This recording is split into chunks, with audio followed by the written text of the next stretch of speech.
Hello, and welcome to the second episode of this history series covering the Crusades.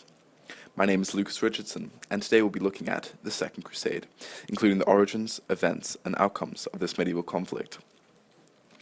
With the establishment of the Crusader states in the early 12th century, the Latins had secured their position as the rulers of the Levant, and thereon looked to expand the borders of their realm. The Kingdom of Jerusalem was one such state, and in the 1120s and 30s, Baldwin II, King of Jerusalem, and his successor, Fulk of Anjou, attempted to assert control over Damascus, attempting repeatedly to take this city. As such, it would also become the focus of the entire Second Crusade. This pivot eastwards also coincided with the rise of Zengi, the ruthless Atabeg of Mosul, who too had his sights set in the southern reaches of Syria.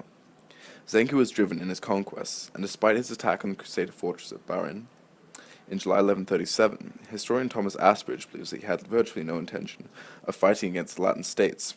Rather, he only came to blows with the Crusaders to assist in his conquest of the Turkish-held city of Homs. Hence, when Jocelyn II, the Count of Edessa, provided military support to his too-good enemy, Kara Arslan, he had little choice but to move against the Edessans.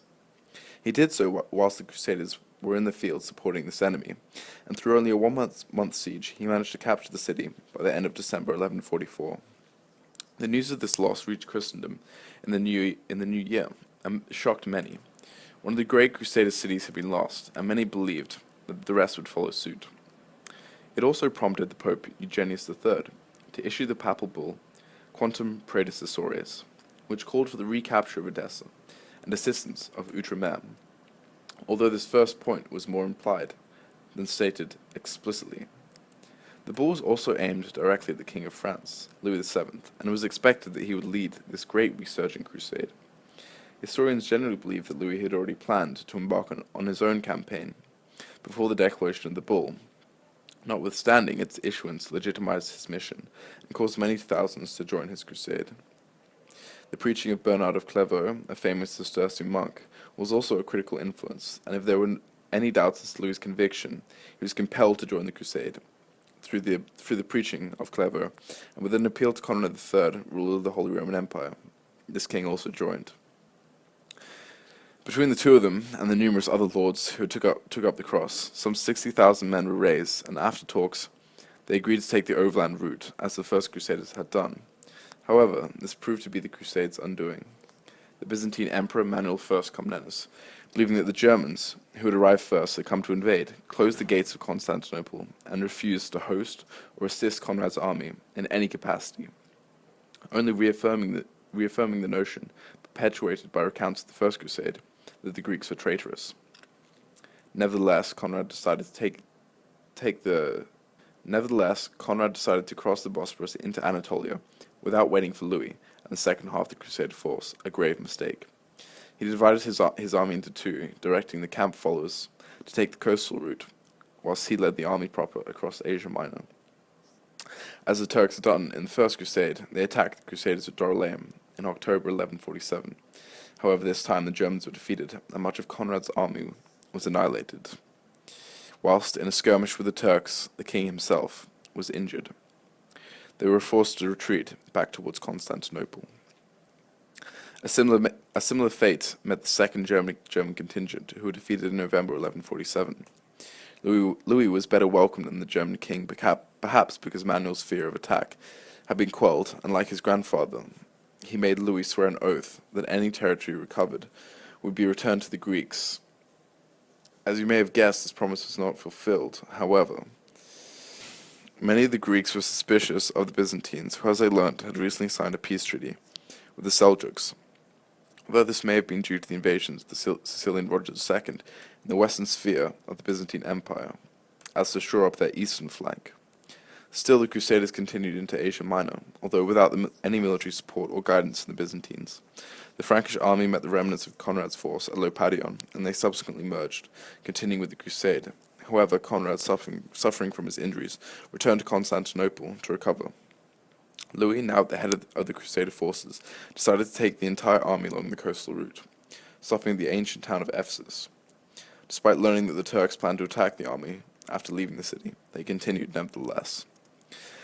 Defeating a series of small Turkish skirmishes, the Franco-German army was steadily depleted, and as the Turks burned much of the countryside through which they marched, they were deprived of food and sustenance for the night's horses. The largest and most destructive Turkish attack came at the Battle of Mount Kabmu, in which the Crusader vanguard was virtually destroyed, and Louis himself caught in the thick of the fighting. Following this defeat, the Crusader army pressed on to Adalia, whereby it was planned to continue the rest of the journey by sea. However, due to a storm, there was a lack of ships, and it was only Louis, along with a small group of knights, who were able to sail to the Levantine coast. The remaining army was placed under the command of the two military orders, the Hospitallers and Templars, and left to navigate the Taurus Mountains. Louis arrived at Antioch on the 19th of March and was met by his wife, Eleanor of Aquitaine's uncle, Raymond of Poitiers, who wanted his assistance for an attack on Aleppo, although Louis refused and instead continued with his pilgrimage to Jerusalem. The remnants of the Crusader army arrived at Jerusalem in early April, and Conrad shortly afterwards. It is important to point out that the Crusade of the Near East was not the only expedition that resulted from the issuance of the Quantum Predecessores. Other crusades were launched against the Muslims of Portugal, and Lisbon was also attacked, as well as the Wends, a Slavic people residing in Poland and the Holy Roman Empire, modern-day Germany. After the arrival of the remaining Franco-German army, a council was held at Acre on the 24th of June, 1148. It was agreed here that the Crusaders would assist the forces of the Kingdom of Jerusalem in an attack against Damascus. Although the target was originally Edessa, given the condition of the army that survived, this objective was highly implausible. In July, the army of perhaps 50,000 strong, according to some historians, assembled outside Tiberias and then marched up towards Damascus. As recounted by William of Tyre, they first attacked from the western side of the city, where there was ample supply of food and water, yet the walls were more heavily defended. The decision was made to move to the eastern side of the city, to more effectively assault the walls. However, by the time the army had maneuvered, the new Zengid leader, Nur al-Din, arrived with the reinforcements, making it virtually impossible to move back. As the army ran short of food and water, the only option was to fall back to Jerusalem, which was done on the 20th of July. They were continuously harassed as they retreated. Although Conrad would go on to attack the Muslim-held fortress of Ascalon, the defeat at Damascus marked the end of the Crusade. Louis later returned to France in 1149, whilst Conrad travelled to Constantinople as to strengthen his newfound alliance with Manuel. By and large, the Second Crusade was a complete failure. Although some historians have criticized the ecclesiastical elements of the Crusade and the lack of clarity within the papal bull, it is more so the determination of the Turks and their coordinated attacks on the Crusaders than a lack of a defined objective or resolve on the behalf of the Latins that caused this failure. The attack on Damascus also marked the unification of the Muslim states against the Crusaders.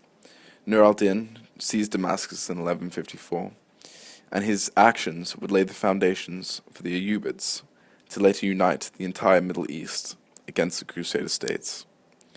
As always, thanks for watching. I hope this has helped in your study of the Second Crusade.